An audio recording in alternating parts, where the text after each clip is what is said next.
Welcome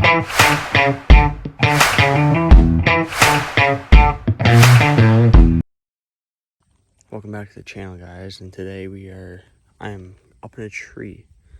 I'm up at a tree stand. It's one of my favorite tree stands for early season.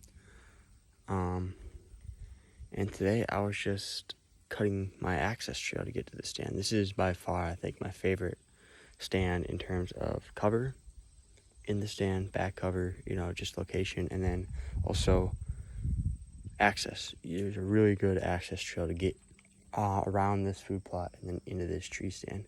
And I'll map this out on Hunt Stand. I'll show you, but it starts with the truck way out in the cornfield, and then it'll move down till we get to the little opening, and then you're gonna hook down and around below the food plot and a little ditch line that walks kind of down there. And you're gonna walk that through, and then I'll show you if I can.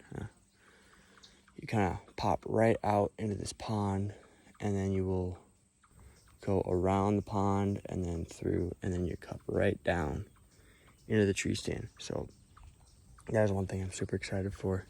This is one of my favorite stands last year. Got a lot of good film out of here. But this year I am also anticipating maybe adding a scrape to this stand. Now, the only reason I've hesitated to do it in the past is because I do not want to diminish the value of a scrape. I already have one in this food plot. I'll be putting it onto the opposite corner next to the muddy blind that we're gonna have, and it's gonna be a rubbing tree with a rubbing post. And then I haven't decided if I'm gonna do rubbing post or rubbing tree yet, but I will be putting one on there.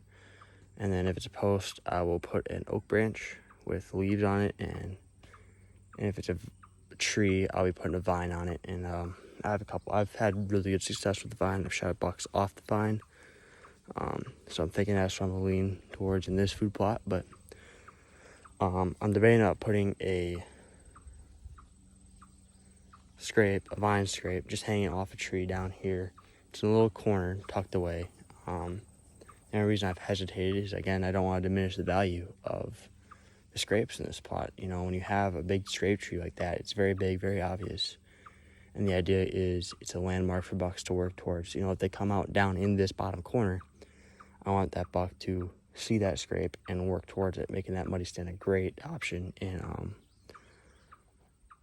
October, November. However, for the early season part of things, September and then into October, I thought there was a baby deer count. Oh, there is a baby deer right there. That's cool. I'll see if I can get a video of that in a second. But they're in this bottom left-hand corner here, in September and October. I don't think it would be a bad idea to put a scrape here. Another reason, again, this is not the property south of here. It's a neighbor, good buddy of mine.